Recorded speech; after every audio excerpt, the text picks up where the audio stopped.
Muy buenas tardes a todos y todas. Es muy grato poder saludar a todas las personas que están aquí de manera presencial en el Museo José Carlos Mariátegui y también agradecer a las personas que nos siguen a través de las redes sociales como el Facebook, también del Museo José Carlos Mariátegui y del Archivo José Carlos Mariátegui. Estamos ahora por iniciar la cuarta mesa de lo que es el Simposio Internacional a 100 años del retorno, en el centenario del regreso de Mariátegui de Europa. Nuestros ponentes de esta cuarta mesa son tres. Tenemos a Martín Vergel, de la Universidad San Martín, Argentina. Tenemos también a Juan Dalmazo, miembro del Partido de los Trabajadores Socialistas de Argentina, y a Jorge Moya, de la Universidad de Valparaíso, Chile. Vamos a dar inicio entonces. Estimado Martín, te cedo la palabra. Bueno, muchísimas gracias. Un saludo a todos y todas los presentes, las presentes allí en persona, en Lima, y también a quienes nos están viendo por las redes. Bueno, de verdad es un gran gusto estar participando de este congreso. Lamento no haberme podido conectar a las anteriores mesas. Es un periodo bastante de muchas actividades aquí en Buenos Aires. Y bueno, antes de comenzar, quiero por supuesto agradecer a Ernesto Romero, de la Casa Museo Mariátegui, y a Ricardo Portocarrero, mi querido amigo y colega, que siempre están con quien el diálogo sobre asuntos sobre Mariátegui siempre es tan fértil y tan rico, y bueno, y que es con quien básicamente coordiné mi participación. Bueno, y también, por cierto, es un gusto estar compartiendo la mesa con Juan y con Jorge.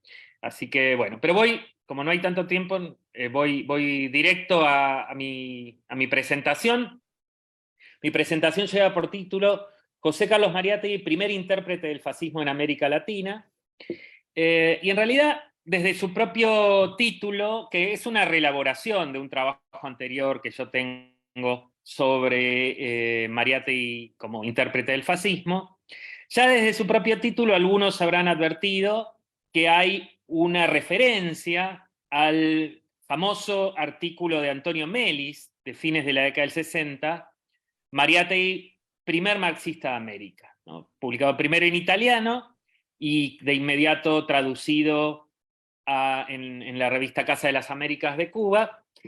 Y no es meramente un homenaje a Melis, que efectivamente fue un estudioso de los más importantes en la obra de Mariátegui, sino que también busca recoger un modo de pensar a Mariátegui que estaba presente en ese texto y que, como sabemos, fue muy fecundo, ¿no? Ese título tuvo fortuna, el título Mariátegui, primer marxista de América, porque lo que allí se enunciaba no era tanto que Mariátegui era efectivamente el primer marxista, como sabemos hubo anteriores marxistas. Mariátegui llega a Marx cuando en América Latina ya había habido muchos, por lo menos un par de décadas de movimientos socialistas que habían frecuentado de diversos modos a Marx, sino que ese nombre tenía que ver con que se consideraba que Mariátegui era la primera figura que realmente había hecho una contribución relevante desde América Latina, ¿no? Bueno, un poco en analogía a esa idea, yo presento hoy aquí este trabajo sobre Mariátegui como primer intérprete del fascismo en América Latina. En este caso, es probable que Mariátegui haya sido uno de los primeros que efectivamente se refirió al fascismo en América Latina, aunque hubo otros. Recientemente, conversando con otro colega con quien hace tiempo diálogo sobre temas de intelectuales peruanos, Andrés Amplonius, él me recordaba que hay incluso un par de textos de Haya de la Torre del año 22 sobre el fascismo, bueno, y varios otros en Argentina, de Deodoro Roca, etc. No obstante, manteniendo el sentido que Melis le daba a la idea de primer figura que había interpretado algunos fenómenos desde América Latina, lo que sí podemos decir es que Mariátegui fue el primero que efectivamente hace una interpretación desde América Latina, ¿no? Y eso creo que se muestra incluso en el tan importante conjunto de ensayos que lleva por título Biología del fascismo. Pensemos en esa palabra, ¿no? Biología. Una palabra que tiene, si se quiere, un cierto uso metafórico por parte de Mariátegui, o un uso un poco libre del término, pero que alude, me parece a mí, a tratar de penetrar la naturaleza de un fenómeno novedoso que debe ser desentrañado, ¿no? Recordemos además que Biología del fascismo ocupa un lugar importante en la obra de Mariátegui. Nada más y nada menos que abre su primer libro, La escena contemporánea, ese libro que, como sabemos también, se proponía hacer un ensayo de interpretación de la época y sus tormentosos problemas. Bueno, y ese carácter de intérprete del fascismo de Mariátegui, le fue reconocido por sus contemporáneos y también por quienes lo sucedieron, por figuras ulteriores que se adentraron de un modo mucho más profundo y mucho más sistemático y dedicándole toda su vida incluso a el estudio del fascismo. Me refiero, por ejemplo, al gran historiador italiano Renzo de Felice, uno de los más importantes historiadores del fascismo, que en uno de sus varios libros sobre el fascismo, un libro que publica en el año 1970, que es una antología de textos que se titula Il fascismo, la interpretazioni dei contemporanei y degli storici, las interpretaciones de los contemporáneos y de los historiadores, publicado en 1970, en esa antología Mariátegui es la única figura no europea dentro de los contemporáneos a los cuales alude De Felice, que este historiador tan importante alude. En esa antología no está incluida la biología del fascismo, pero sí lo está en un libro, en otra antología publicada por otro italiano, Ernesto Ragioneri, Italia Giudicata, Italia Juzgada, 1861-1945, que es otra antología de textos. Ahí sí se reproduce la biología del fascismo. Digamos que en ese libro importante de Renzo de Felice, además, Mariátegui figura junto a los primeros intérpretes del fascismo, que son quienes Mariátegui consulta y a quienes alude todo el tiempo en sus textos sobre el fascismo, ¿no? Mario Misiroli, Adriano Tilger, Francesco Nitti, etc. Bueno, todo esto no fue sino el prólogo a lo que quiero contar, un prólogo un tanto largo, pero mi trabajo básicamente, precisamente quiero detenerme brevemente, porque tenemos poco tiempo, en una serie de elementos a los cuales Mariátegui, que Mariátegui aborda, o que Mariátegui apenas alude en algunos casos, que me parece a mí que se conectan con desarrollos posteriores de la historiografía académica sobre el fascismo. Lo que quiero decir es que hay en Mariátegui una serie de referencias, a veces meramente de intuiciones, que podemos filiar después, no para decir que en Mariátegui hay un precursor, porque no es esa idea, y además sabemos lo problemático que es pensar en términos de precursores, cuando además son figuras, esta historiografía académica, que en muchos casos no conocía realmente los ensayos de Mariátegui. Además, porque sabemos que los ensayos de Mariátegui eran fragmentarios, que Mariátegui no acomete realmente un trabajo sistemático sobre el fascismo, son, como él mismo dice también al inicio de la escena contemporánea, breves ensayos un poco periodísticos y un poco cinematográficos, ¿no? Pequeñas pinceladas, pero no por ser pequeñas, no dejaron de ser muy lúcidas, y me parecía interesante entonces traer acá 3 elementos que están presentes en esos ensayos de Mariátegui y que creo que luego podemos reencontrar mucho más desarrollados en historiadores académicos, contemporáneos algunos. Esos 3 elementos son el carácter revolucionario y o contrarrevolucionario del fascismo, y por extensión su carácter de clase, qué tipo de fenómeno de clase era el fascismo. En segundo lugar, el lugar de Mussolini en la producción del fenómeno fascista, lo que podemos llamar el factor Mussolini. Y en tercer lugar, el rol de la ideología y de los intelectuales en la conformación y posterior desarrollo del fascismo. Voy rápidamente a estos 3 elementos. Primer punto, sobre el carácter revolucionario, contrarrevolucionario y de clase, y de qué clases del fascismo.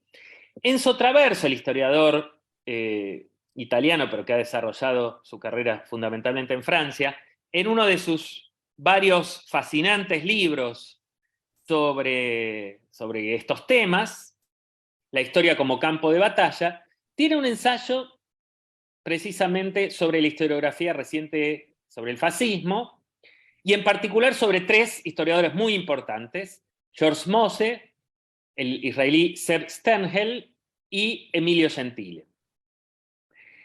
Y lo que señala, entre otras muchas cosas, ¿no? Es un ensayo muy enjundioso, muy rico, y en un pasaje Traverso señala que estos 3 historiadores, a los que les reconoce muchísimas virtudes en sus trabajos sobre el fascismo, sobre los fascismos, señala que tal vez no subrayaron suficientemente el perfil contrarrevolucionario del fascismo.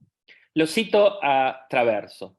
En varios aspectos, el anticomunismo fue mucho más fuerte que el antiliberalismo en el fascismo. Fin de cita. Y este anticomunismo no está suficientemente subrayado, dice Traverso, en estos autores.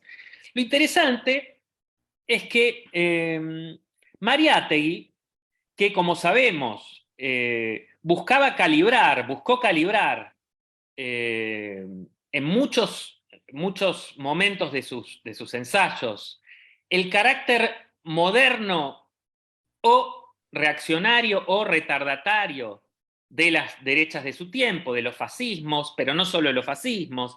Pensemos en sus ensayos sobre morracianos, es decir, seguidores de Charles Maurras, como Henri Massis, Alphonse Daudet, etc.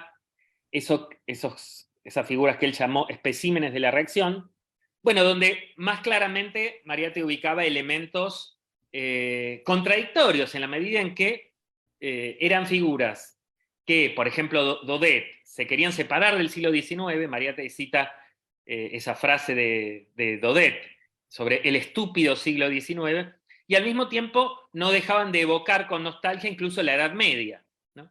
Bueno, en cambio, para calibrar el fascismo, Mariátegui tiende a ubicarlo en general como un fenómeno moderno, como un fenómeno propio de la época de la primera posguerra. No obstante, eso no le va a impedir señalar el perfil efectivamente contrarrevolucionario del fascismo, ¿no? Y digo, este es un elemento que entonces se enlaza con ese señalamiento de Traverso. En un ensayito, en un artículo que escribe en Roma en 1921, en marzo de 1921, titulado Escenas de la Guerra Civil, Mariátegui señalaba, lo cito, que el fascismo había crecido vertiginosamente como una afirmación del patriotismo italiano contra la doctrina internacionalista del socialismo y del anarquismo. Cierro cita ahí. Y decía a continuación, en el mismo ensayo, Mariátegui: hoy el fascismo es una milicia antirrevolucionaria. Ya no representa solamente el sentimiento de la victoria. Ya no es exclusivamente una prolongación del ardor bélico de la guerra. Ahora significa una ofensiva de las clases burguesas contra la ascensión de las clases proletarias. Fin de cita. Es decir, Mariátegui subrayaba esto que Traverso decía que en estos otros historiadores no estaba suficientemente enfatizado, el carácter contrarrevolucionario, anticomunista y antiinternacionalista del fascismo. Y eso porque, como vimos en la cita reciente, el fascismo se había acomodado a un esquema según el cual finalmente prestaba un servicio a la burguesía en su combate al proletariado, ¿no? En Biología del Fascismo, Mariátegui insiste en este punto, lo cito de nuevo, dice: asustada por las chances de la revolución, la burguesía armó, abasteció y estimuló solícitamente al fascismo. Y lo empujó a la persecución truculenta del socialismo, a la destrucción de los sindicatos y cooperativas revolucionarias, al quebrantamiento de huelgas e insurrecciones. Fin de cita. Entonces, el fascismo es contrarrevolucionario, es un fenómeno asociado o congruente con los intereses de la burguesía. No obstante, allí mismo, para Mariátegui el fascismo está lejos de ser apenas un fenómeno propio de las clases dominantes, y como sabemos, Mariátegui destaca, y también en esto es uno de los primeros que lo hace, el atractivo para las clases medias que tuvo el fascismo. Dice Mariátegui, las clases medias peculiarmente accesibles a los más exaltados mitos patrióticos. Y ahí incluso, y con esto cierro este primer punto, este primero de los 3 puntos, y ahí señala una cuestión estratégica, lo cito de nuevo. Los socialistas italianos cometieron el error de no usar sagaces armas políticas para modificar la actitud espiritual de la clase media. Más aún, acentuaron la enemistad entre el proletariado y la pícola burguesía, dice de los socialistas, ¿no? Bueno, y como sabemos, este es un elemento crucial para los proyectos socialistas, ¿no? El modo en que se tejen o no construcciones, llamémosla ahora, hegemónicas, entre distintas clases, y particularmente en relación a las clases medias. Bueno, sobre ese punto se ha escrito mucho, ¿no? No es el momento ahora de desarrollarlo. Voy al segundo punto, el factor Mussolini. Rápidamente les cuento que, para quien no conoce, la historiografía de los fascismos en sentido general, en un sentido amplio, es decir, el fascismo italiano, pero también el nazismo, se ha detenido en algunas de sus formulaciones a una cuestión bien interesante, que es el poder de agencia de los líderes fascistas. Es decir, el fascismo, el nazismo, ¿fueron fenómenos en los cuales sus líderes tuvieron una intervención crucial en su diseño? ¿O Mussolini y Hitler fueron nada más que elementos dentro de fenómenos más amplios? Aquí el autor que yo he tomado es un historiador del nazismo muy importante, Jan Kershaw, que en uno de sus ensayos reconstruye el debate entre lo que llama intencionalistas, que serían aquellos que colocan en un lugar prominente a los líderes, y estructuralistas, aquellos que diluyen a esos líderes en el fenómeno, en un conjunto de factores más amplios. Incluso llegando a decir, por ejemplo, que Hitler había sido un dictador débil en relación a los factores estructurantes. Bueno, es interesante pensar esta cuestión en relación a los textos de Mariátegui, porque si bien, de nuevo, Mariátegui no tiene largos desarrollos sobre la cuestión, recordarán ustedes que el primer ensayo de biología del fascismo se titula Mussolini y el fascismo, y allí Mussolini aparece bajo los dos rostros, ¿no? El ensayo comienza así: fascismo y Mussolini son dos palabras consustanciales y solidarias. Mussolini es el animador, el líder, el duce máximo del fascismo. El fascismo es la plataforma, la tribuna y el carro de Mussolini. Entonces, en un primer momento, el fascismo parece haber sido un fenómeno casi construido por Mussolini, ¿no? Y en ese sentido, en ese ensayo, Mariátegui comienza haciendo una pequeña biografía política del líder del fascismo. Pero a continuación, y en un giro que en parte contradecía la gravitación que habitualmente Mariátegui le daba a los factores subjetivos, Mariátegui ubica a Mussolini como un efecto del ambiente político-cultural, dice, de violenta reacción nacionalista que signa a la Italia de posguerra. Lo vuelvo a citar. Acerca de Mussolini se ha hecho mucha novela y poca historia. Se le conoce episódicamente a través de anécdotas e instantáneas. Se dice, por ejemplo, que Mussolini es el artífice del fascismo. Ahora bien, Mussolini es un agitador avesado, un organizador experto, un tipo vertiginosamente activo.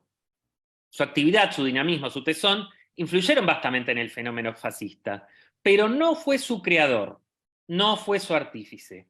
Extrajo de un estado de ánimo un movimiento político, pero no modeló este movimiento a su imagen y semejanza.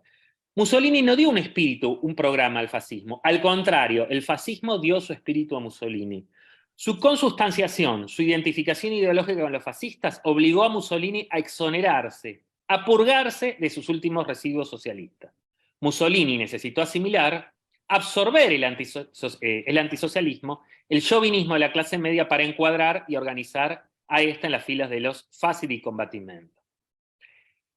Bueno, cierro acá este puntito. Y finalmente, el tercer elemento que me parece que es interesante de pensar en los ensayitos de Mariátegui sobre el fascismo en relación a desarrollos posteriores de la historiografía, tiene que ver con el lugar de los intelectuales. Y también acá hay posiciones ambivalentes en Mariátegui.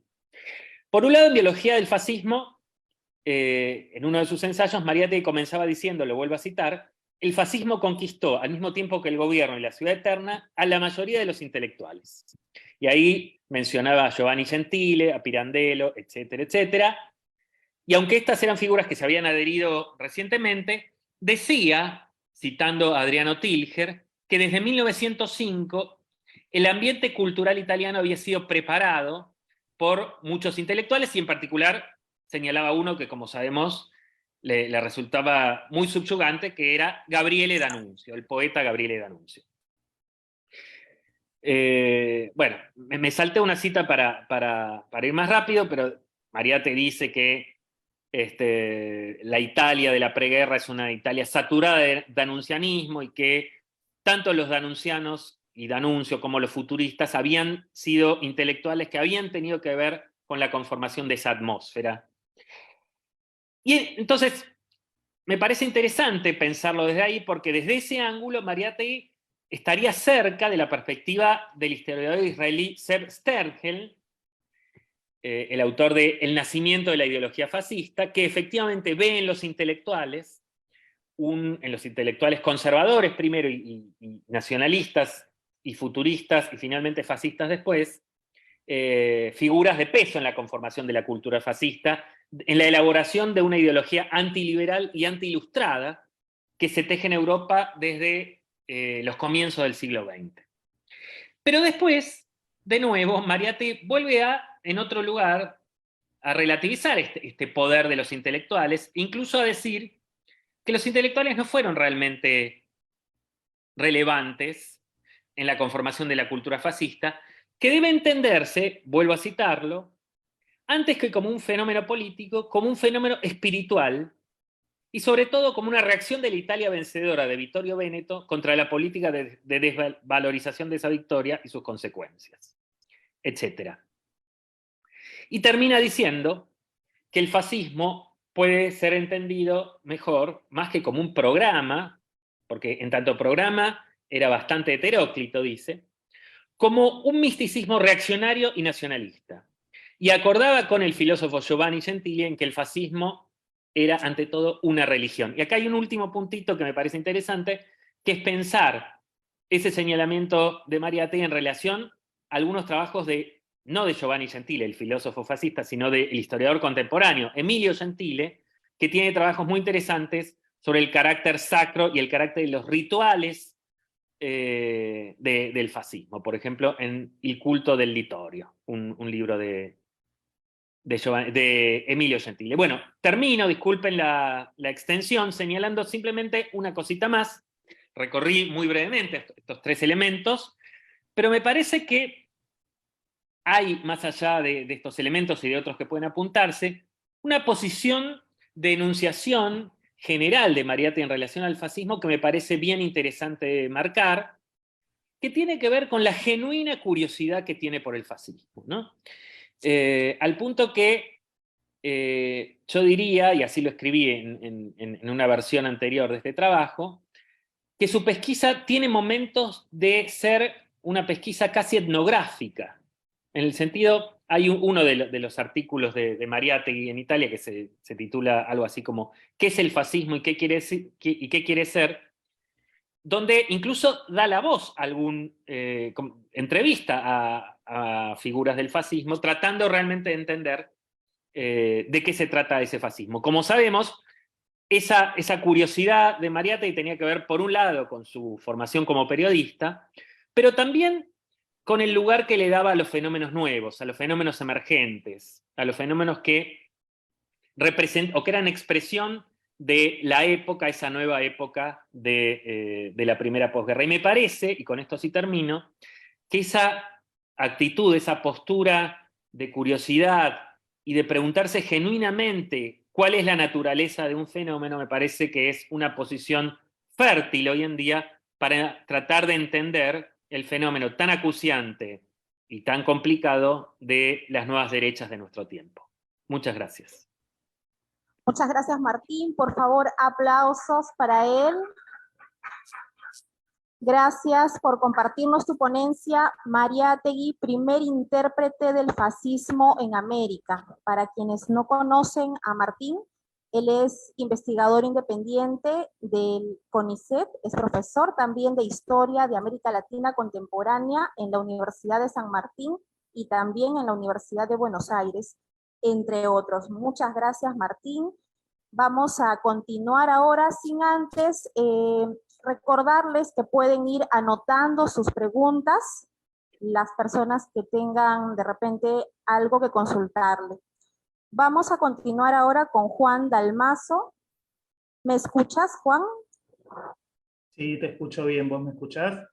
Sí, te escuchamos muy bien. Les comento que Juan es magíster en estudios históricos, sociedad y cultura en Chile y América Latina. No, ese es Jorge. ¿Juan? Sí, yo soy integrante del Partido de Trabajadores Socialistas y no más que eso, en principio, para esta presentación. Sí. Juan, hoy día nos compartes tu ponencia Fascismo, Dictaduras y Fascismo Legal. Sí. Contribuciones de Mariátegui ante la crisis de la democracia liberal. Bien, Juan, adelante, por favor. Bueno, muchas gracias. Agradezco, obviamente, por la invitación a participar en este espacio, tanto a Ernesto como a la gente del comité académico, comité organizador. Como parte de una organización internacionalista, como es el Partido de Trabajadores Socialistas y el Frente Izquierda Argentina, antes que nada quiero plantear nuestra solidaridad con la lucha del pueblo de Perú contra el gobierno golpista de Dina Boluarte y en apoyo a la demanda histórica de una asamblea constituyente libre y soberana, que es totalmente pertinente y necesaria en este momento. Y bueno, ahora sí me voy a meter un poco en el tema que tenía pensado conversar.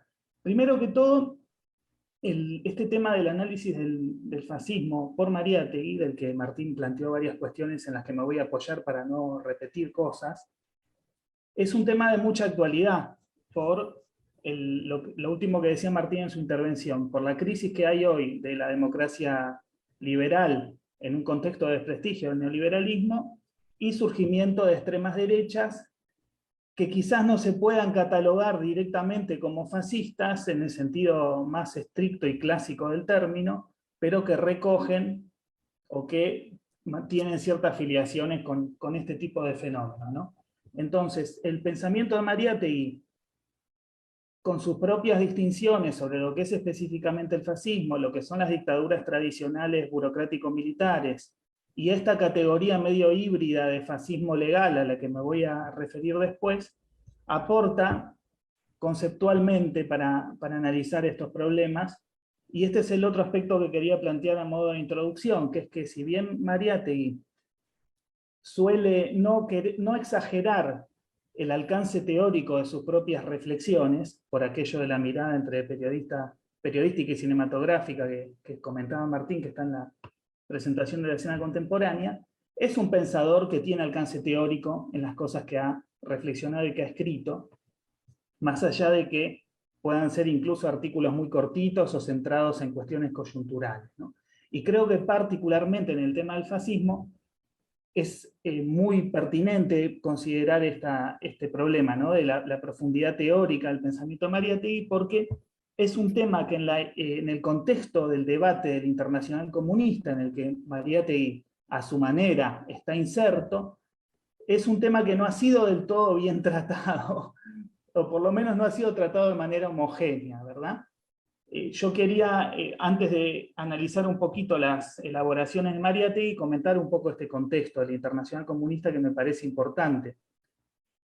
Con excepción del momento en que el Partido Comunista Italiano pasa a tener la dirección de Antonio Gramsci, el grupo que venía de la experiencia del Ordine Nuovo, en la segunda mitad de los años 20, la mayor parte del tiempo los análisis que se hicieron en el propio Partido Comunista de Italia sobre el fascismo eran análisis muy desacertados, ¿no? El principal dirigente y fundador del Partido Comunista de Italia, que era Amadeo Bordiga, decía apenas unos meses antes de la marcha sobre Roma en 1922 que no había peligro de dictadura fascista porque asociaba una dictadura fascista con una vuelta a la monarquía anterior a la conformación del régimen constitucional, y que entonces, que como la burguesía italiana, ninguna de sus alas estaba interesada en una restauración de estas características, no iba a haber dictadura fascista en Italia.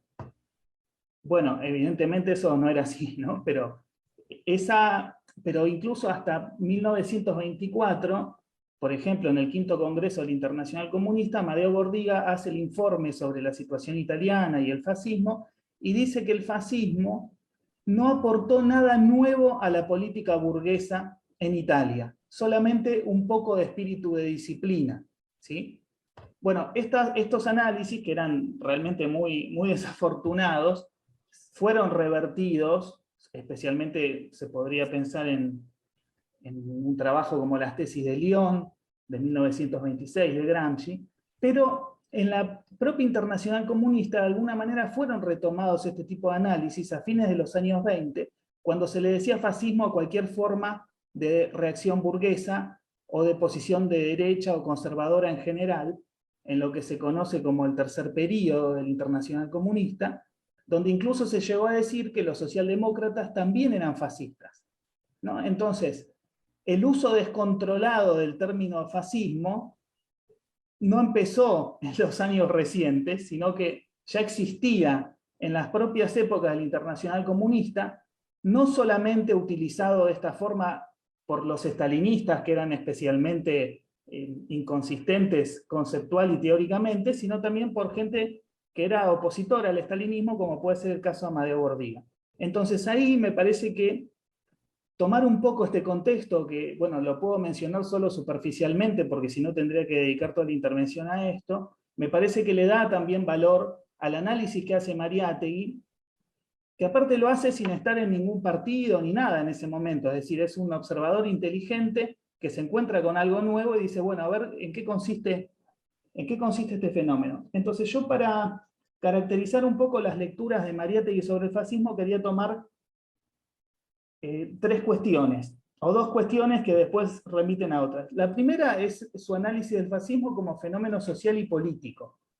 ¿Cuáles son sus objetivos estratégicos? ¿Cuál es su base social? Que eso lo dijo un poco Martín, entonces quizás no es necesario que yo lo vuelva a repetir, ¿no? Pero esta idea de un movimiento antirrevolucionario al servicio de la clase dominante, pero que actúa por medios extralegales o ilegales, ¿no? Él va a decir algo así, es la acción ilegal de la burguesía contra la posible acción ilegal del proletariado y los socialistas, ¿no? En uno de esos escritos de 1921, creo que es el de Guerra Civil, Escenas de Guerra Civil, que nombraba Martín, y eso es una identificación muy temprana que hace Mariátegui de en qué consiste el fascismo, ¿no? Su artículo anterior, en el que citaba un fragmento de un periódico fascista, lo ponía más como un movimiento nacionalista, y ya prontamente este artículo de las escenas de la guerra civil, que si no me equivoco es de marzo del 21, ya está diciendo, bueno, esto tiene que ver con la dinámica interna de las clases de la sociedad italiana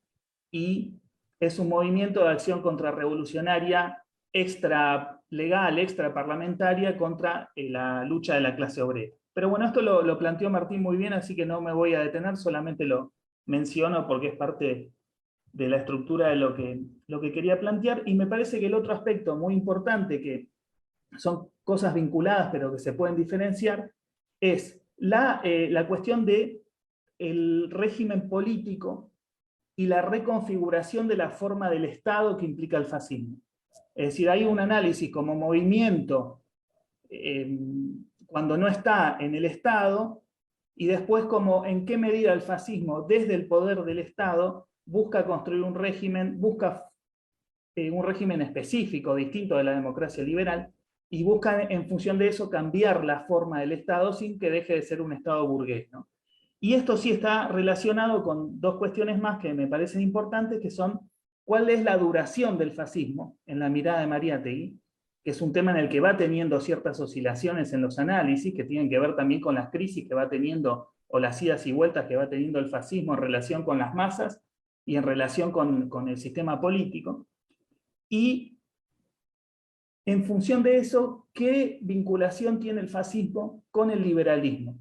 Es decir, hasta dónde realmente el fascismo se postula como una corriente política que pretende ir más allá del liberalismo, y hasta dónde de alguna forma busca asimilarlo o incorporar aspectos de la lógica política del liberalismo dentro de su propia política.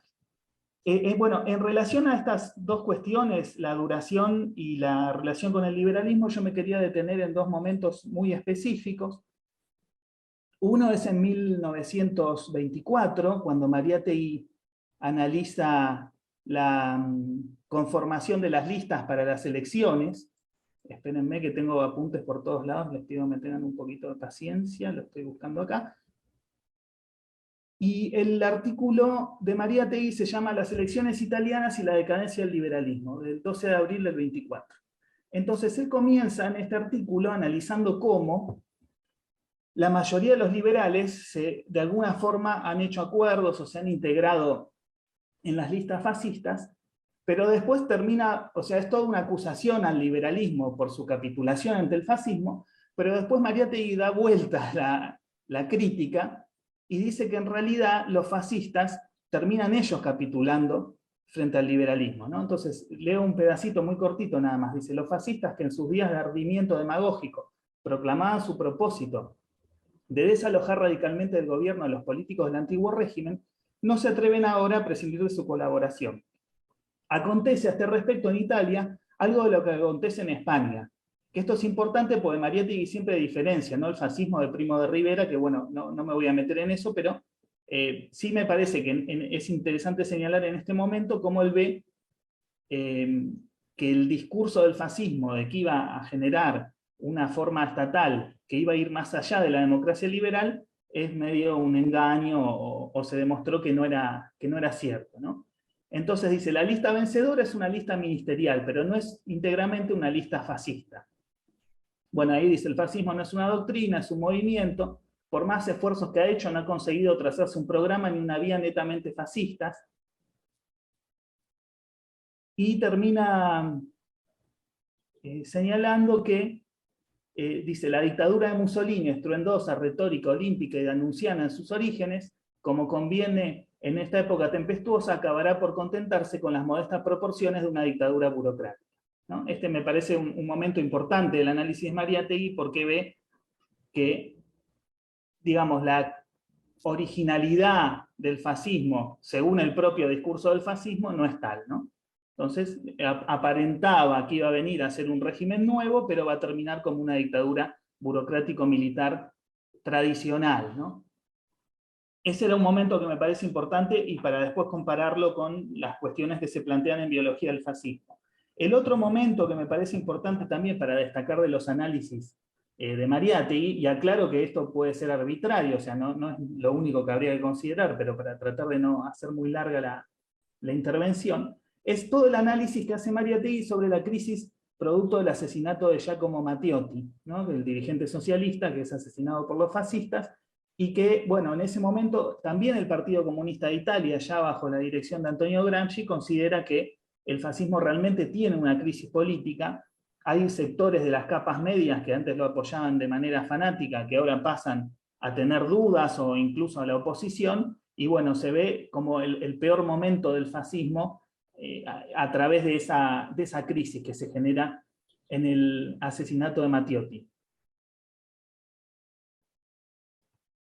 Y ahí, esa es una idea compartida en general, digo, ¿no? Por todo el arco antifascista y en particular por la izquierda y por la izquierda marxista, que hay posibilidades de que la crisis del fascismo termine en su caída. Bueno, cuestión que finalmente no ocurre, y a partir de 1926 empieza la ofensiva contra el Partido Comunista, que después va a dar lugar al juicio contra Gramsci y otros dirigentes del partido y demás.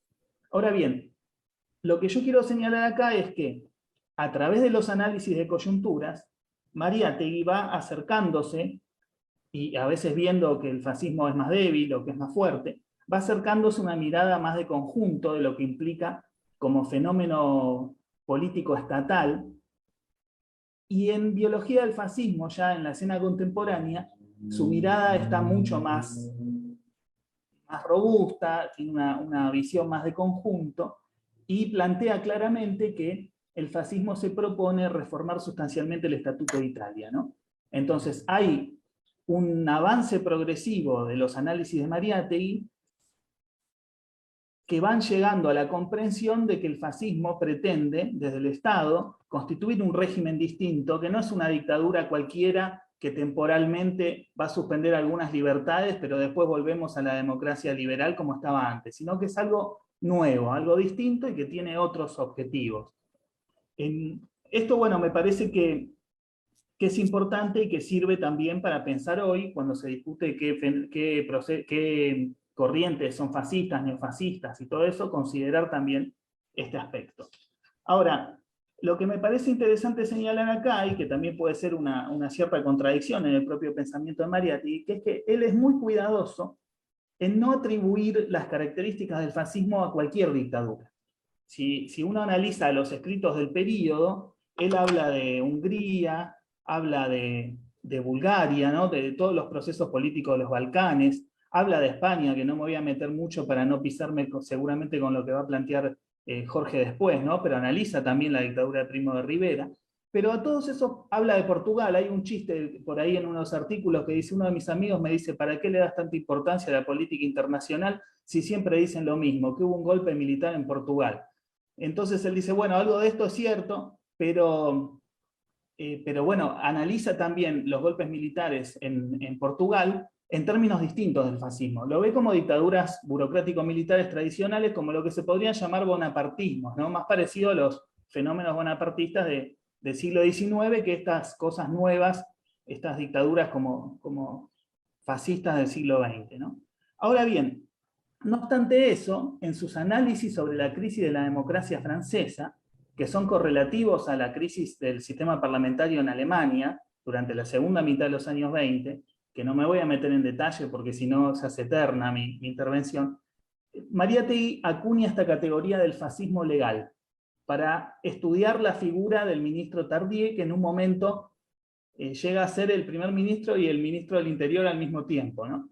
Entonces, en principio es un poco extraño este concepto, uno diría que desde el punto de vista lógico no es muy congruente, pero es la forma que encontró Mariátegui para plantear una novedad, que es la siguiente. Esto es a partir de 1929, ¿no? Que gana peso la figura de Tardieu, y él va a usar esta categoría. Bueno, Tardieu, ¿qué hace? Hace una política selectiva de persecución del Partido Comunista, ¿no?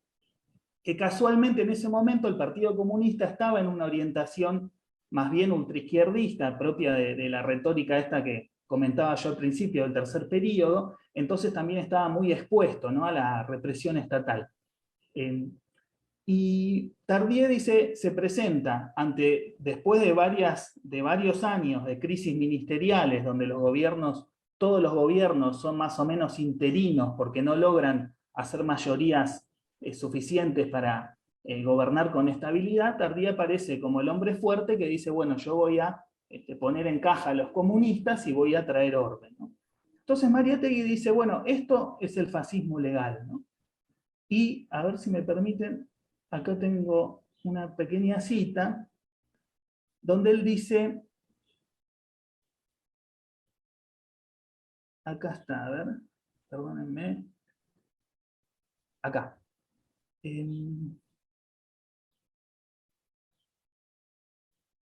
Bueno, ahora no la encuentro, pero se las digo, la parafraseo.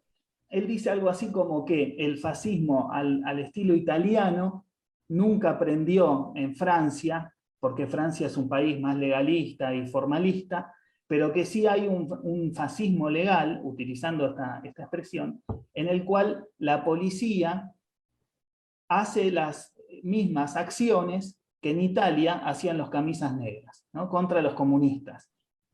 Bueno, él después también va haciendo distintas oscilaciones en los análisis, porque Tardieu prometía mucho más de lo que podía garantizar y finalmente es derrotado, ¿no? como líder del gobierno en Francia, y no se impone lo que en algún momento el propio Tardieu había fanfarroneado, que era que se iba a quedar 5 años o no sé cuántos años, ¿no? Pero es interesante, más allá del análisis coyuntura, esta categoría, que yo en principio consideraría un tanto impropia, porque si es fascismo no es legal en el sentido democrático burgués del término, pero que me parece que podría ser un equivalente de lo que en otras tradiciones marxistas se denomina bonapartismo, ¿no? Por ejemplo, el propio Trotsky lo consideraba Tardieu un bonapartista, y en algún lado, en algún escrito de unos años posteriores a estos de Mariátegui que estamos comentando, dice algo así como que los regímenes bonapartistas combinan la democracia burguesa liberal tradicional con el fascismo,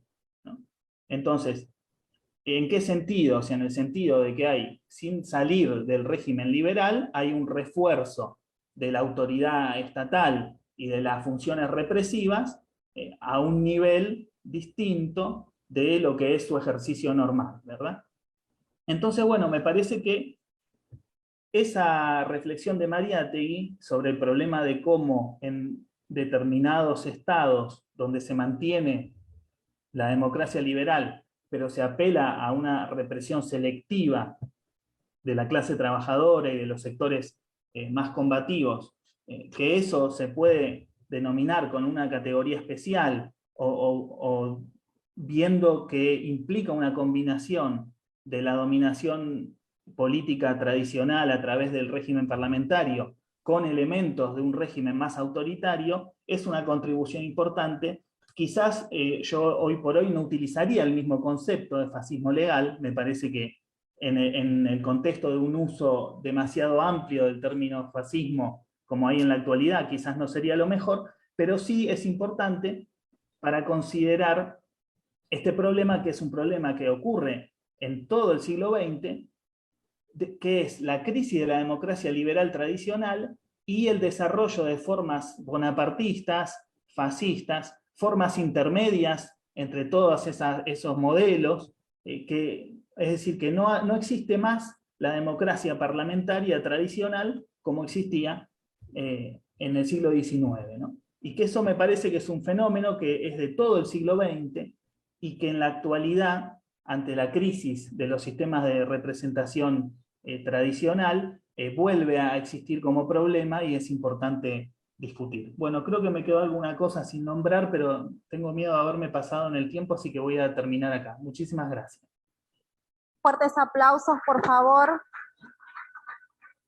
Muchas gracias, Juan Dalmazo, integrante del Partido de los Trabajadores Socialistas, autor de libros como El marxismo de Gramsci, Hegemonía y lucha de clases, entre otros. Muchísimas gracias por tu participación. Vamos ahora con Jorge Moya. Jorge, ¿nos escuchas? Sí, perfecto. ¿Me escuchan ustedes a mí? Sí, muy bien. Buenas tardes. Jorge nos va a presentar hoy día su ponencia que lleva por título José Carlos Mariátegui y la agonía de la intelectualidad ibérica durante la dictadura de Miguel Primo de Rivera. Adelante, por favor, Jorge, te escuchamos. Muchas gracias. En primer lugar, felicitar a los organizadores de esta instancia, al Museo Casa José Carlos Mariátegui y al Archivo Mariátegui por permitirnos establecer esta instancia de diálogo sobre las distintas dimensiones de la obra de la Mauta, particularmente con respecto a la temática del fascismo, que creo que es un tema particularmente importante considerando esta época asiaga en la cual nos encontramos de auge y consolidación de organizaciones de derecha, movimientos políticos de derecha, proyectos autoritarios en distintos lugares del mundo. Bien, entonces voy a proceder ahora a leer la presentación que tenía preparada. Bien. En los últimos años, los escritos de Mariátegui, dedicados a examinar el auge de las derechas de inicio del siglo XX, han adquirido un considerable interés para los investigadores de su obra. Sin embargo, el énfasis se ha puesto en los escritos que la Mauta dedicó al fascismo italiano, cuestión que es comprensible si se toma en cuenta que fue un espectador presencial de su auge durante su estadía en Italia entre el 19 y el 22, ¿cierto?, del siglo XX, y dedicando además una serie de ensayos agrupados en biología del fascismo, ¿cierto?, obra que ya se hizo alusión anteriormente.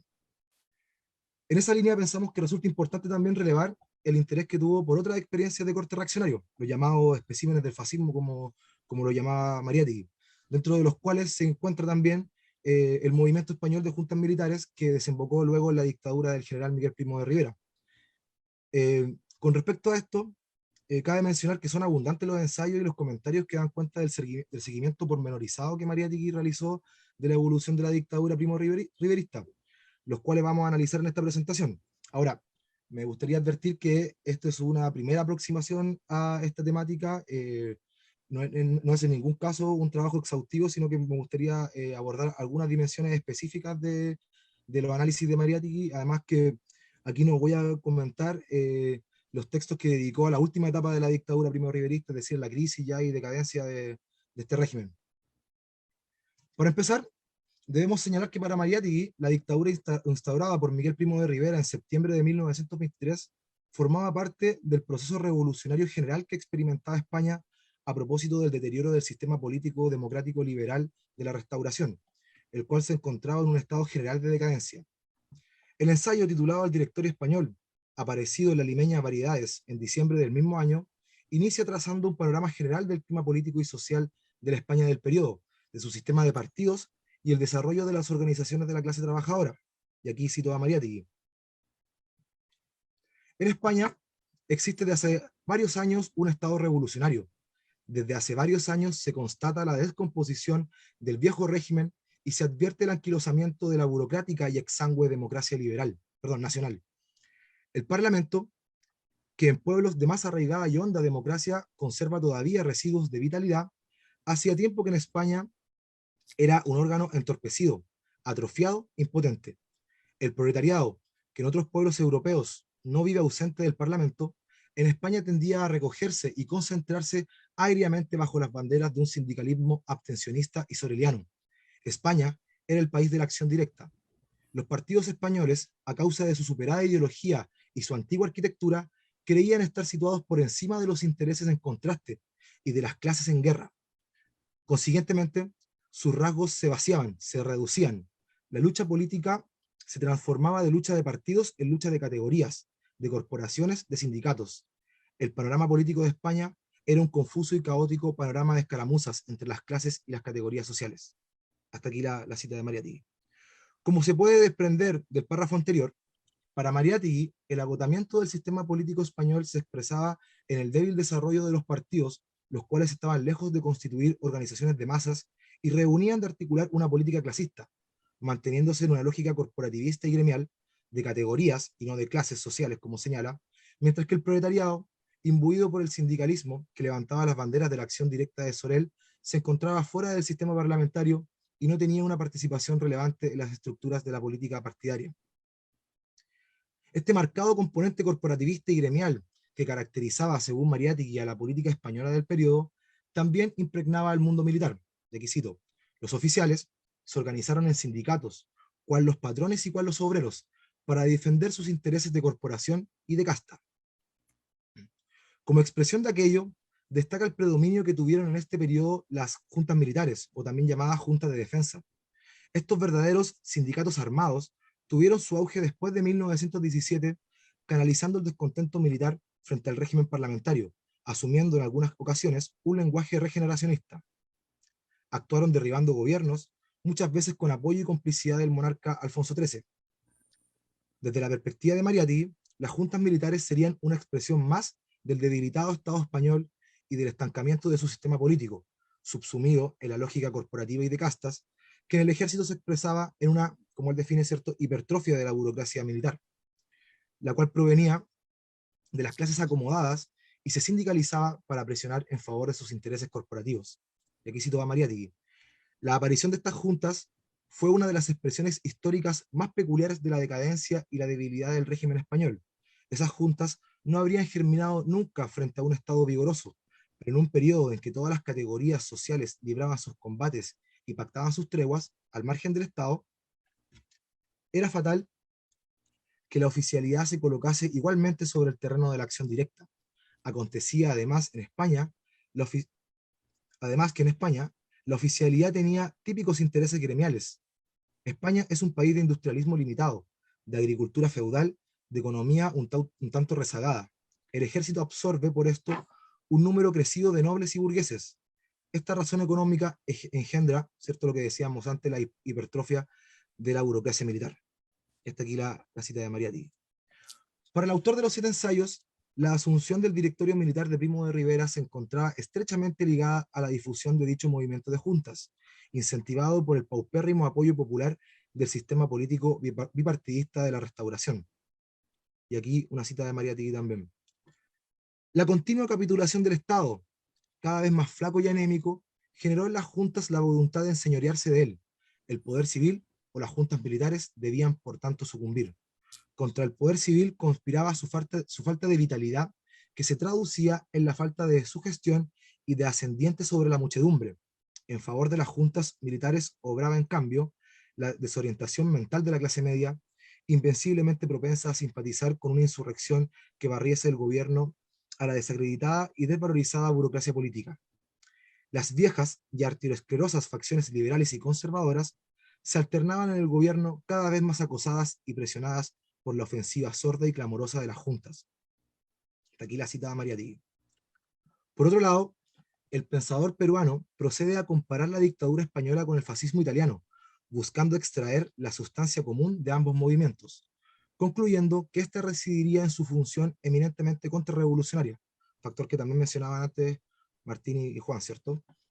En cuanto representaban la actitud temerosa de las clases dominantes que se distanciaban de la democracia liberal, percibida como incapaz de frenar la oleada revolucionaria que se desplegaba con mayor o menor intensidad en diferentes países de Europa.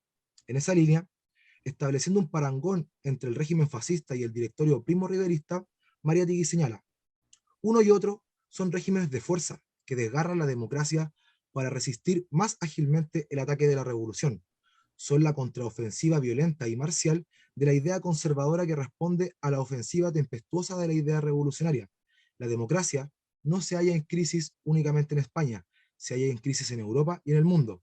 La clase dominante no se siente ya suficientemente defendida por sus instituciones. El Parlamento y el sufragio universal le estorban. Bajo esta perspectiva, el pensador peruano se posiciona tempranamente en contra de quienes enfatizan el carácter revolucionario y socialista de los fascismos europeos, argumentando que estos componentes no serían más que, comillas, ¿cierto?, música demagógica y subversiva, tras la cual se gestaba el proceso de reorganización de las fuerzas conservadoras, descontentas con la democracia demoliberal y temerosas ante los avances revolucionarios de la izquierda. Sin menospreciar esta similitud fundamental entre los camisas negras de Mussolini y el movimiento de juntas militares, para Mariátegui la diferencia entre ambos se ubica en la mayor capacidad de la orgánica partidista de los fascistas italianos, en comparación con el componente espontáneo y eminentemente insurreccional del régimen de Primo de Rivera. En un escrito titulado El proceso del directorio, publicado en febrero de 1925, señala que este último tiene en España la misma función histórica que el fascismo en Italia, pero el fenómeno reaccionario exhibe en ambos países estructura y potencia diferentes. En Italia, dice Mariátegui, es vigoroso y original. En España es anémico y caricaturesco, El fascismo es un partido, un movimiento, una marejada. El directorio es un club de generales. No representa ni siquiera toda la plana mayor del ejército español. Este factor luego Mariátegui también lo va a desarrollar en relación a la decadencia y crisis, ¿cierto?, del régimen primo riverista, que como mencionaba antes, en esta ocasión no vamos a profundizar. Esta debilidad partidaria y propagandista del régimen de Primo de Rivera, que podríamos definir como un déficit de hegemonía, se manifestaba en su incapacidad de conseguir el apoyo de los sectores populares y de la intelectualidad española del periodo. Por lo tanto, se encontraba con la imposibilidad de articular una corriente de opinión pública a su favor, lo que a su vez derivó en una intensa política represiva hacia los intelectuales. Y aquí cito a Mariátegui: la reacción no ha usado en otros países coacciones y persecuciones tan violentas contra la libre actividad de la inteligencia porque no ha chocado con tanta resistencia de esta. Más aún, en otros países la reacción ha sabido crear un estado de ánimo populares, ha sabido representar una pasión multitudinaria. En Italia, por ejemplo, el fascismo ha sido un movimiento de muchedumbres, intoxicadas de sentimientos chauvinistas e imperialistas, y sagazmente excitadas contra el socialismo y el proletariado. Ahí, por tanto, la reacción ha dispuesto de los recursos morales precisos para contar con una numerosa clientela intelectual. En España, en cambio, el revolucionario no ha brotado de una corriente organizada de opinión, ha sido obra exclusiva de las juntas militares, progresivamente rebeladas contra el poder civil. Los somatenes no han tenido, como los fachis, la virtud de atraerse masas fanáticas y delirantes de voluntarios. La reacción española, en suma, ha carecido de los elementos psicológicos y políticos necesarios para formarse un séquito intelectual importante. Hasta aquí la cita de Mariátegui. No obstante lo anterior, sostenemos Mauta, el directorio español produjo un efecto político en la aséptica intelectualidad ibérica, la cual en muchos casos fue empujada hacia la toma de posición frente al régimen dictatorial, oscilando entre la revolución y la reacción. Este fenómeno fue analizado por el pensador peruano en sus ensayos dedicados a Miguel de Unamuno y a Ramiro de Maeztu, intelectuales que desde su óptica representaban ambas posiciones.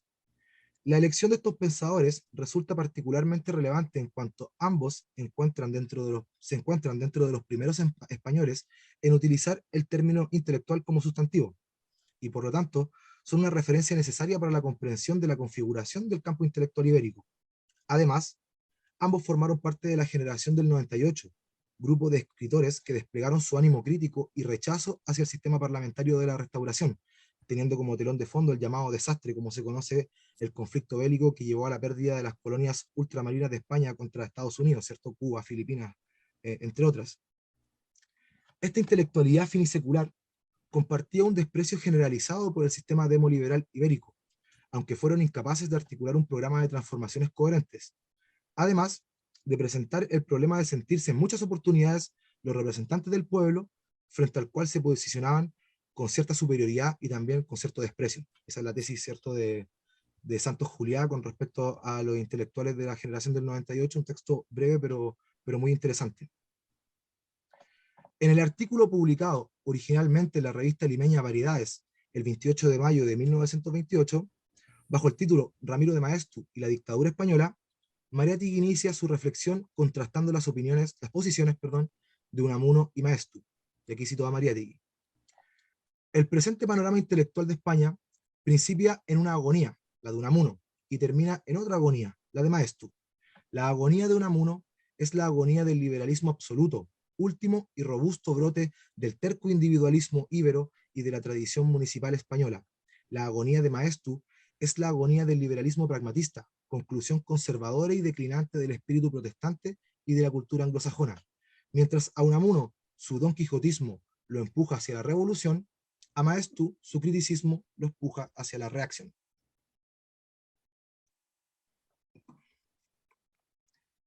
De este fragmento se pueden extraer algunos elementos importantes en la crítica de Mariátegui. En primer lugar, se encuentra el lugar central que ocupa la palabra agonía en el aparato conceptual que el peruano despliega en su peculiar caracterización del escenario político intelectual de España. Cabe mencionar, en ese sentido, el impacto que produjo en él la lectura de Agonía del cristianismo de Miguel de Unamuno y el aprecio general que expresaba hacia el profesor español. Y aquí voy a referirme a una cita de Mariátegui que es bastante conocida con respecto a Unamuno. Dice él que Unamuno, de otro lado, no es una de las grandes inteligencias de España, sino de Europa, de Occidente. Su obra no es nacional, sino europea, mundial. A ningún escritor español contemporáneo se conoce y se aprecia tanto en Europa como a Unamuno, y este hecho no carece de significación. Indica antes bien que la obra de Unamuno refleja inquietudes, preocupaciones y actitudes actuales del pensamiento mundial. Publicado originalmente en lengua francesa en 1925, bajo el contexto de su exilio parisino, el libro de Unamuno es leído por Mariátegui a fines del mismo año y en enero de 1926 aparece su reseña en Variedades. Y desde ese momento se inicia un complejo proceso de recepción y apropiación del concepto de agonía por parte de Mariátegui, el cual, según él, en el ardiente y viviente lenguaje de Unamuno, recobra su acepción original. Agonía, dice Mariátegui, no es preludio de la muerte, no es conclusión de la vida. Agonía, como Unamuno escribe en la introducción de su libro, quiere decir lucha. Agoniza aquel que vive luchando contra la vida misma y contra la muerte. Hasta ahí la cita de Mariátegui. Es así como el creador de Amauta incorporó la noción de agonía en su propio vocabulario político, comprendida siempre como lucha y enfrentamiento personal frente a la vida, en una actitud combativa permanente. Esta a su vez se convierte en una herramienta para su propia interpretación heterodoxa del marxismo, crítico del reformismo socialdemócrata y de las concepciones positivistas afincadas en la intelectualidad socialista del periodo. Como sostuvo Alberto Flores Galindo, la imagen del marxismo que surgía en su diálogo con Unamuno y su forma de interpretar el cristianismo, se resistía a la repetición rutinaria de los dogmas y por el contrario fomentaba las herejías. Desde una óptica similar, Osvaldo Fernández plantea que la lectura de Unamuno, comillas, abre una zona de intercambio y transferencia, en la cual va a tener un lugar la apropiación del concepto de agonía, que a su juicio se transformará en una puerta de entrada para el concepto de heterodoxia. Por nuestra parte, pensamos que el concepto de agonía, además de propiciar la configuración de un marxismo herético, como sostienen Flores Galindo y Fernández, se convierte en una categoría que busca definir las complejas relaciones que se urden entre los intelectuales y la política, con el objetivo de captar las peculiares oscilaciones ideológicas que se configuran en dicha tensión. En ese sentido, de la misma manera que para Mariátegui recoge la actitud agónica de Unamuno y articula su propio marxismo agónico, a saber, combativo, también define la posición contrarrevolucionaria de Maestu con el mismo concepto. Si la dictadura de Primo de Rivera, según Mariátegui, aproximó al liberal Unamuno al proletariado y al socialismo, en el caso de Maestu, la influencia de la política del directorio derivó en un tránsito desde una postura política liberal hacia posiciones resueltamente tradicionalistas y reaccionarias. Y aquí cito a Mariátegui. Para que el pensamiento de un intelectual formalmente liberal y orgánicamente conservador haya recorrido el camino que separa la reforma de la reacción, han sido necesarios 3 años de experiencia reaccionaria, planeada y cumplida de modo muy diverso del que habría sido grato a un especulador teórico. El hecho ha precedido a la teoría, la acción a la idea. Maestu ha encontrado su camino mucho después de Primo de Rivera. Como reconocía Mariátegui en su respuesta a Maestu, si bien este proceso contradictorio de transición ideológica ya se vislumbraba en su obra La crisis del humanismo, lo sustancial estriba en que su actitud reaccionaria auténticamente agónica sale a luz solo luego de transcurridos algunos años de la dictadura. Y sigo con una cita de Mariátegui. Dice, poco importa que en la crisis del humanismo estuviese ya en esencia toda la filosofía actual de su autor. ¿No he definido acaso al Maestu de ayer como un intelectual formalmente liberal y orgánicamente conservador? Maestu había adquirido, antes de la crisis del humanismo, un concepto que él llamará tal vez realista de la fuerza, pero esto no significa todavía totalmente su posición política.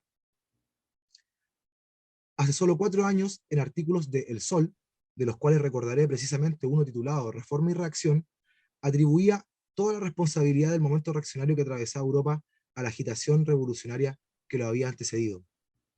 Dicho libro, La crisis del humanismo, apareció en español en 1919, fue publicado originalmente en inglés en 1916, y en él, su autor, Ramiro de Maestu, planteaba sus primeras críticas al individualismo liberal junto con plasmar la adopción de concepciones corporativistas que reivindican el gremialismo y las jerarquías sociales sustentadas en el principio funcional, acercándose con esto paulatinamente al tradicionalismo hispánico de autores como Donoso Cortés y Vázquez de Mella. Como se puede apreciar, Para Mariátegui, dichas posiciones reaccionarias ya se encontraban germinalmente desarrolladas en la crisis del humanismo, aunque bajo un ropaje liberal y con elementos del discurso regeneracionista. Su toma de partido, resueltamente contrarrevolucionaria, solo saldrá a la luz después de instaurada la dictadura primo-riverista. Si bien resultaría complejo sostener que Maestu fue uno de sus ideólogos oficiales, ciertamente prestó su apoyo intelectual al régimen, junto con coincidir en las reivindicaciones del hispanismo, lo que a su vez se vincula con su nombramiento como embajador de Argentina. Posteriormente, Maestu fundará la revista Acción Española, símil de la publicación francesa de Maurras, de corte tradicionalista, monarquista y católica. Y en ese sentido, el agonismo reaccionario de Maestu se hacía evidente después de la experiencia dictatorial del directorio, intensificándose con el paso del tiempo y con esto confirmando los planteamientos formulados inicialmente por Mariátegui. Hasta aquí, muchas gracias. Fuertes aplausos, por favor.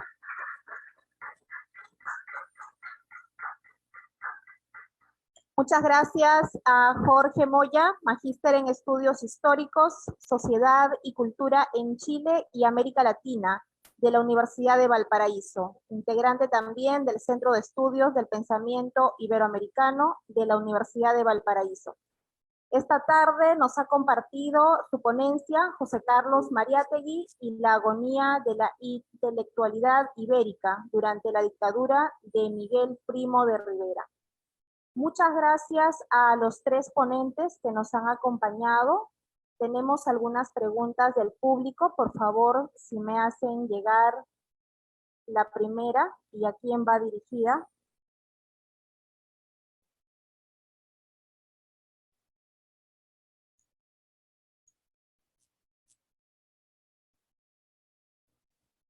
Buenas tardes.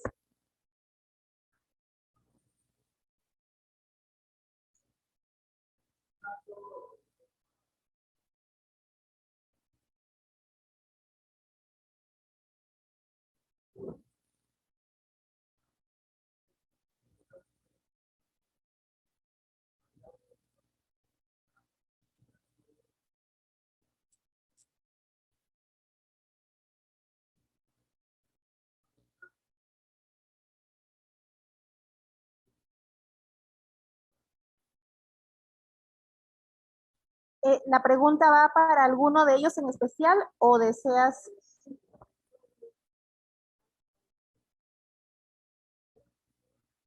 Bien. Bueno, Martín, Juan, Jorge, ¿cuál de los tres de repente desea darnos alguna respuesta, algún punto de vista? No la escuchamos, ¿no? ¿O fui...? No se escucha tampoco, no se escuchó. No se escuchó la pregunta. ¿Qué decía?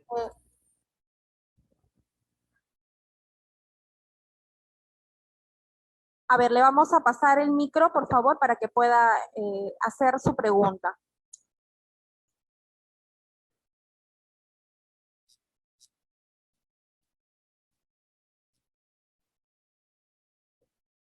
Primero, felicitar a cada uno de los ponentes que han tocado el tema sobre el fascismo y José Carlos Mariátegui. Yo tenía una pregunta, básicamente a partir o considerando las experiencias contemporáneas que se ha visto en algunos países de Latinoamérica, y en base a esto yo quería saber cuánto ayuda lo avanzado por Mariátegui con respecto a lo que es la interpretación de los fascismos para entender los fascismos que se dan actualmente en algunos países de Latinoamérica.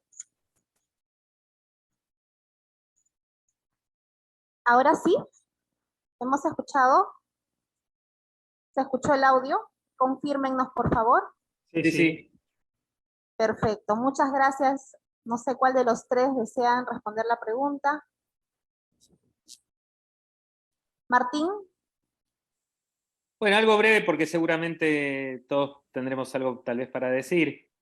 Y además me voy a agarrar de elementos que mis compañeros de mesa han mencionado. Yo diría que hay dos cuestiones por lo menos, ¿no? Una, la mencioné yo al final de mi exposición, una curiosidad genuina y esto lo subrayo porque desde las izquierdas latinoamericanas, no ha sido tan frecuente preguntarse por la naturaleza de los fenómenos de derecha sin guiones preestablecidos, quiero decir, adentrándose a la singularidad de cada uno de los fenómenos de la derecha. En el caso de Mariátegui, y lo hemos visto en la mesa de hoy, ¿no?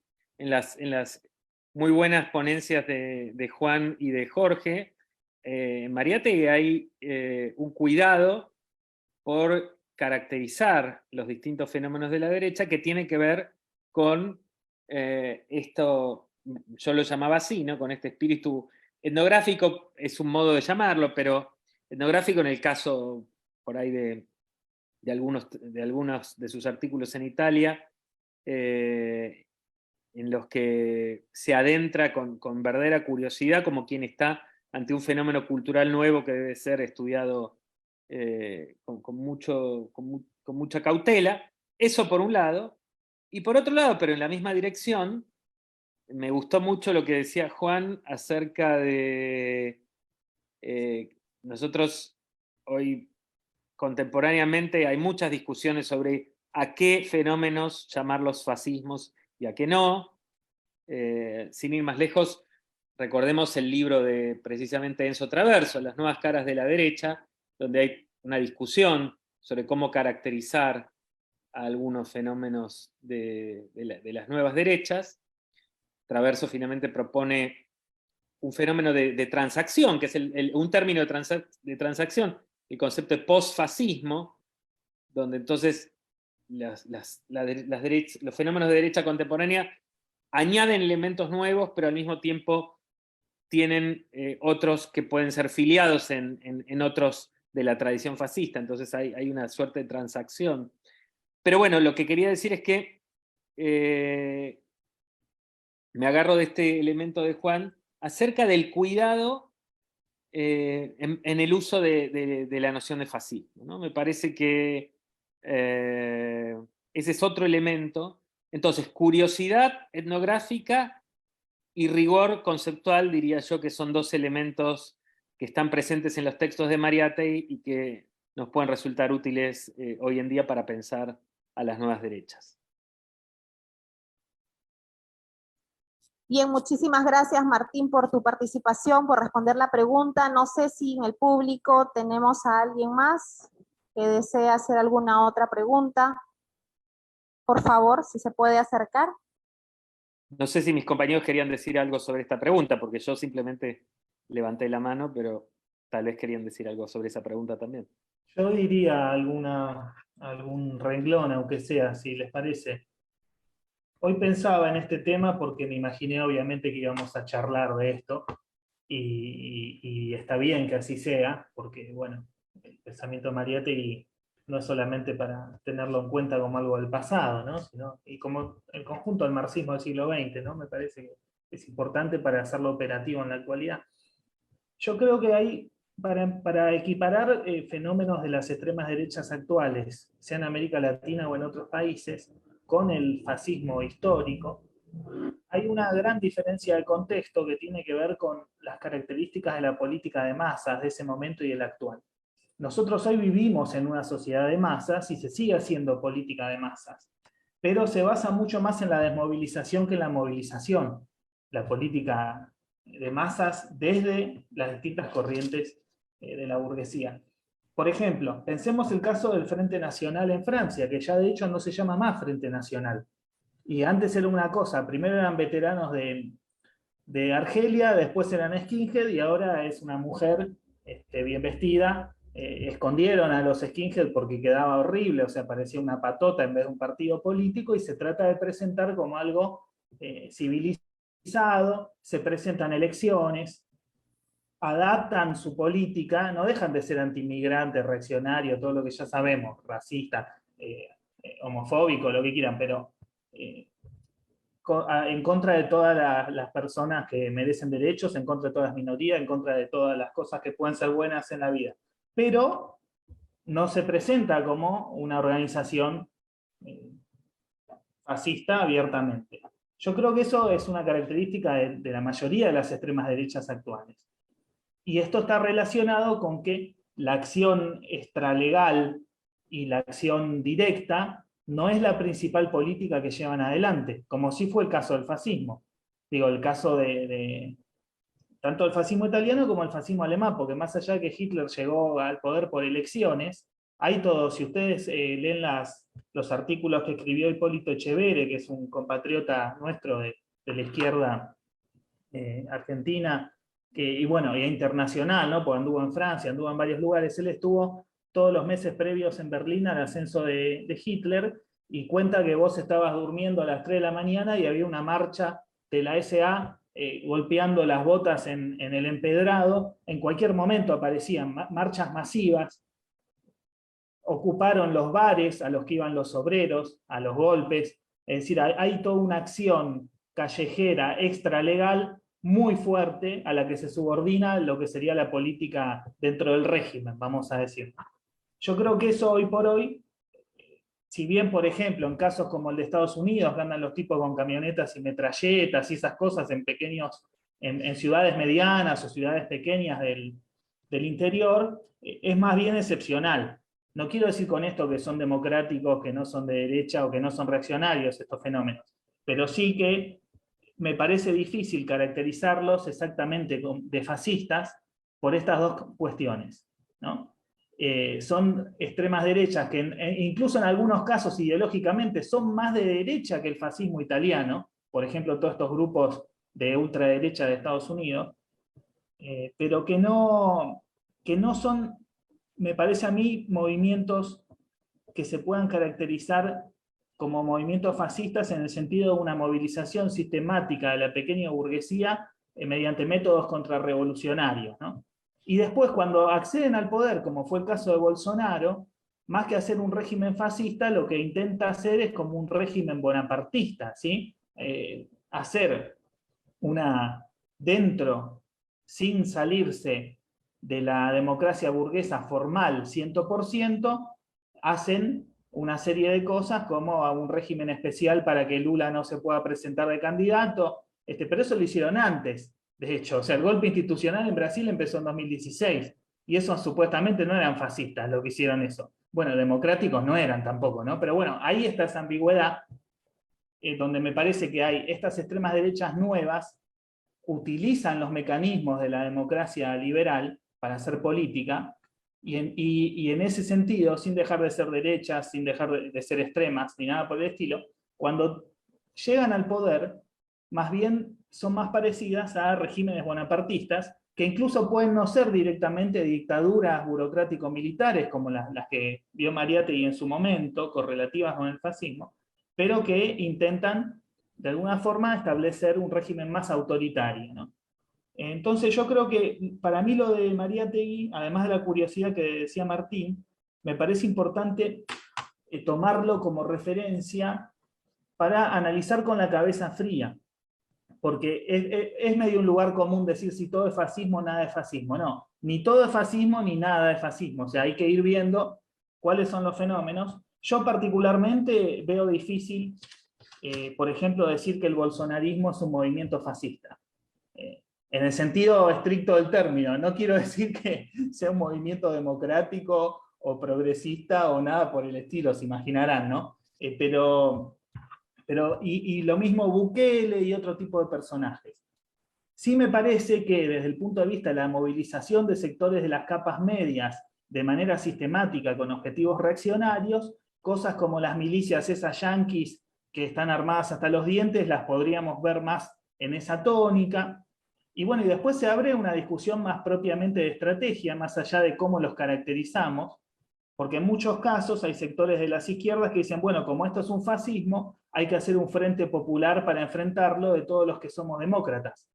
Y yo creo que, siendo fascismo o no, esas extremas derechas deben ser enfrentadas, pero hay otra estrategia distinta, que fue la que en su momento intentó la propia clase trabajadora italiana a través de sus sectores más perspicaces, que fueron los Arditi del Popolo, que es un antifascismo obrero, de clase trabajadora, no un antifascismo de defensa de la democracia liberal como si fuera un fin en sí mismo. Que bueno, que también es la perspectiva que en su momento planteó León Trotsky ante el ascenso del nazismo en Alemania, ¿no?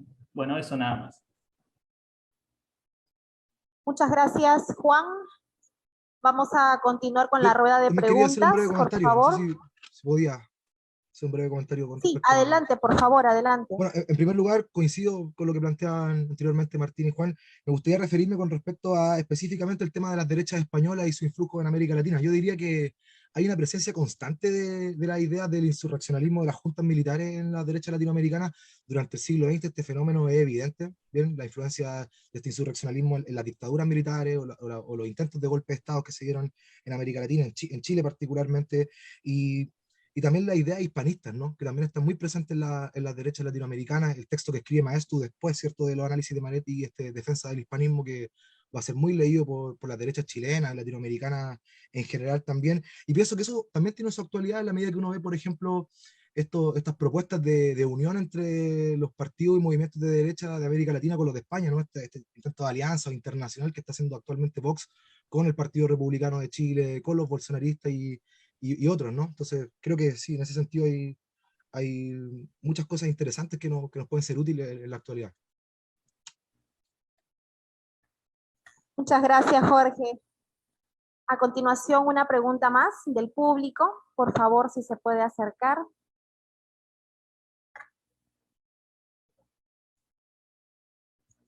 Buenas tardes a todos. Felicitar a los ponentes. Mi pregunta es a Martín Vergel.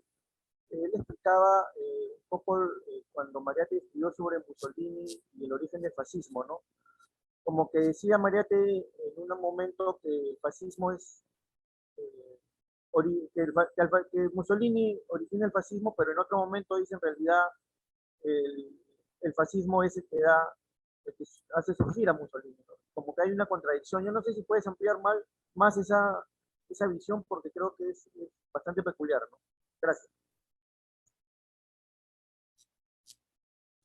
Bueno, no sé cuánto lo puedo ampliar en el sentido de que, como decía en mi presentación, los textos de Mariátegui son fragmentarios, no tienen un grado de sistematicidad demasiado, digamos, no se trata de un tratado muy meditado. De hecho, ambas posiciones están en el mismo ensayo que se llama Mussolini y el fascismo, pero además porque realmente es un problema muy peliagudo.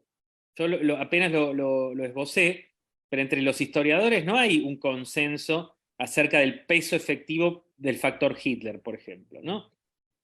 Hay quienes destacan, por ejemplo, la coherencia de Hitler desde joven, digamos, que entonces ahí habría, en el modo en que desde mi lucha, o incluso antes, hay así sí un programa que finalmente se materializa, etc. Entonces, desde ese ángulo, Hitler parece tener un peso muy, muy importante. Pero como decía, bueno, y además debo añadir que yo no soy en absoluto especialista en el fenómeno histórico de los fascismos, en el sentido que no los he investigado yo mismo, ¿no? Pero otros autores, y digamos, en esas dos polaridades, además, por supuesto, hay posiciones intermedias. Entonces, no me animo a ir mucho más allá. Por lo demás, es un problema caro a la historia y a la sociología, ¿no? El papel del individuo y en particular del líder en la configuración de movimientos políticos. Entonces, simplemente señalo, me pareció interesante esos señalamientos de Mariátegui, que insisto, son apenas una sección de uno de sus ensayos, porque efectivamente luego van a estar en uno de los focos centrales de la discusión historiográfica. No sé quién fue que hizo la pregunta, pero si te interesan esos temas, te recomiendo, por ejemplo, adentrarte en ese debate, por ejemplo, en los ensayos de este historiador que mencionaba, Jan Kershaw. Muchas gracias, Martín, por tu respuesta. Queremos agradecer a todas las personas que están asistiendo a este simposio, tanto de manera presencial como virtual. Lamentablemente debemos ya dar por finalizada esta mesa. Estamos de regreso en unos minutos y esperamos que nos puedan volver a acompañar. Muchas gracias. Gracias. Gracias. Gracias, un gusto. Que estén muy bien.